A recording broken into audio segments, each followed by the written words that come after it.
Pessoal, então continuando essa nossa aula, hoje a gente vai, nessa aula aqui, a gente vai ver os revestimentos orgânicos que protegem contra a corrosão, no caso aqui as tintas e os polímeros. A gente vai ter uma visão mais genérica, uma visão mais geral sobre esses tipos de revestimento, ok? Gente, esses revestimentos, eles são de origem orgânica, tá? E ele é muito utilizado no combate à corrosão.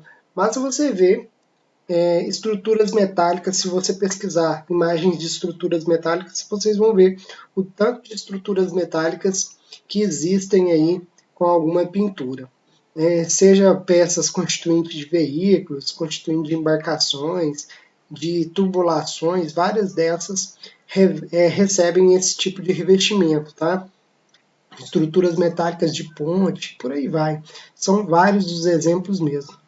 O mecanismo de ação, ela vai associar todos os outros mecanismos, basta manipular corretamente a composição dessas tintas, né?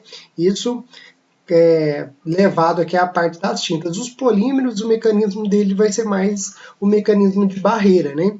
O mecanismo de barreira é um mecanismo que isola o ânodo do cátodo. Então, essa camada de tinta, ela pode fazer esse isolamento, né? Você pode ter uma tinta que protege muito bem uma peça, né, contra o meio corrosivo através desse mecanismo de barreira. O mecanismo de inibição é o que eu falei para vocês. Você pode colocar na constituição da tinta algum inibidor anódico ou catódico que age ali daquela mesma forma que a gente já estudou dos inibidores de corrosão. E o mecanismo eletroquímico é aquele que fornece a tal da proteção catódica, que vai ser o assunto da nossa próxima aula. O que é isso? É colocar alguma partícula na constituição da tinta que vai oxidar preferencialmente frente à estrutura metálica.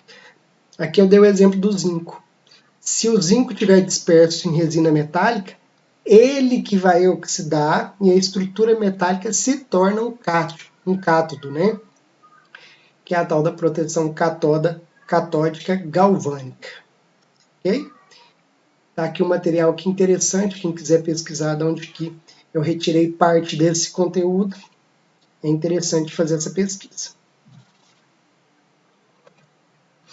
Os constituintes das tintas, gente, ela é constituída aqui por basicamente esses 4 componentes: veículo, solvente, aditivo e pigmento. A gente vai passar aqui o que é cada um, qual é a função dele. O veículo, gente, é a parte líquida da tinta, tá? E a função dele é a formação da película. O verniz é um veículo sem pigmento. Então, o verniz é como se fosse a tinta, a parte básica da tinta, que é o veículo, né? Sem os pigmentos adicionados. O solvente é ele que vai ajustar a viscosidade dessa tinta. Para que isso? Eu coloquei, né? Nos veículos voláteis é a parte que solubiliza o veículo não volátil, certo?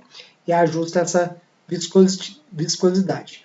Os aditivos são aqueles que fornecem algumas características. Aqui eu coloquei o exemplo.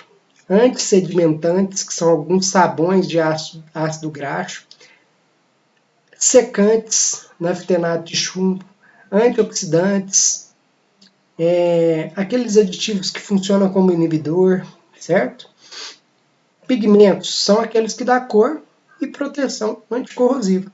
Aí vai depender de onde está utilizando essa tinta, qual que é a composição desejada que essa tinta tenha. E aí tem normas técnicas que direcionam nesse sentido da escolha da tinta correta em relação à estrutura e em relação ao meio corrosivo. Por exemplo, aqui eu trouxe um mecanismo de secagem e formação de película. Tem-se a tinta líquida, aqui eu coloquei essa parte pretinha como se fosse o pigmento, a parte branquinha sendo o solvente, aplica essa tinta, depois que tem a secagem dela, né, ou seja, evapora o solvente, tem a película seca, certo? A resina, então, o veículo seria esse retângulo, né? E nesse veículo está disperso o solvente e os pigmentos, funcionando dessa forma. Pinturas industriais. Como que funciona, né, a pintura industrial? Ela tem que ser uma pintura mais resistente, né?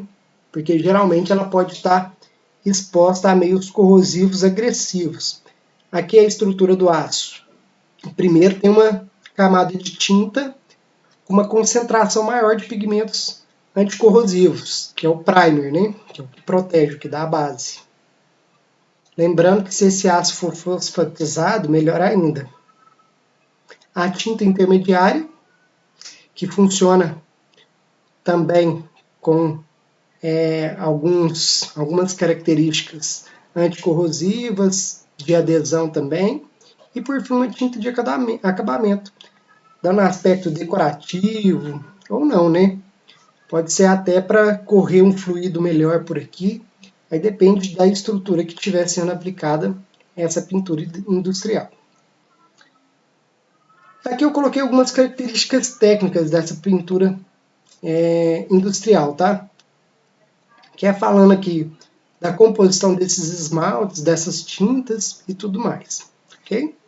E aqui também tem um material que pode ser retirado aqui algumas informações que podem acrescentar aqui para vocês sobre esse tema. As desvantagens, né, de fazer essa aplicação de pinturas, de tintas. Se não tiver uma espessura adequada, pode ter falhas. Aqui está falando a falta de aderência da tinta sobre o primer. Olha só, falhas aqui na estrutura do aço galvanizado. Então, se não tiver um estudo correto, uma aplicação correta, pode levar a falhas e desperdício de material, né? Está desperdiçando um método de proteção da corrosão. Aqui, algumas falhas aqui na espessura, né? Não foi bem planejado e pode levar a esses pontos de corrosão. Na verdade, esses problemas acontecem por quê? Porque a pessoa vai lá e pinta a estrutura de qualquer jeito, sem fazer nenhum tipo de estudo, certo? E o polímero, gente, é aquilo que eu falei, ele funciona mais como método de barreira. E aqui eu coloquei aqui em resumo os mais utilizados, que são teflon, policloro, trifluoro, etileno, difluoreto de polivilideno, polietileno, PVC, polipropileno, tá? Eles funcionam muito bem como mecanismo de barreira. Fala assim, então é melhor revestir com plástico do que com uma tinta, do que um revestimento metálico? Aí vai depender, né? Tem as vantagens, porque preço é reduzido, né? Transporte de plásticos é mais fácil, ele é mais leve, ele é bem resistente a meios corrosivos, só que ele tem uns problemas. Ele não resiste a solvente e elevadas temperaturas. Isso é um empecilho para a utilização desses métodos. Então, de repente, é melhor utilizar um revestimento metálico ou uma tinta, certo? Associado a um revestimento inorgânico. Aí vai depender do meio corrosivo. Mas, no geral, vai fazer uma proteção de uma estrutura metálica, o que você tem que estudar? A própria estrutura, aquelas perdas econômicas, o meio corrosivo, as condições de operação, certo? É um meio ácido? É um meio que vai ser aquecido? Tudo isso é importante para fazer essa escolha. Tá joia? Próxima aula a gente estuda, então, os métodos de proteção por proteção catódica, tá? De proteção à corrosão. Valeu, gente, e até a próxima aula.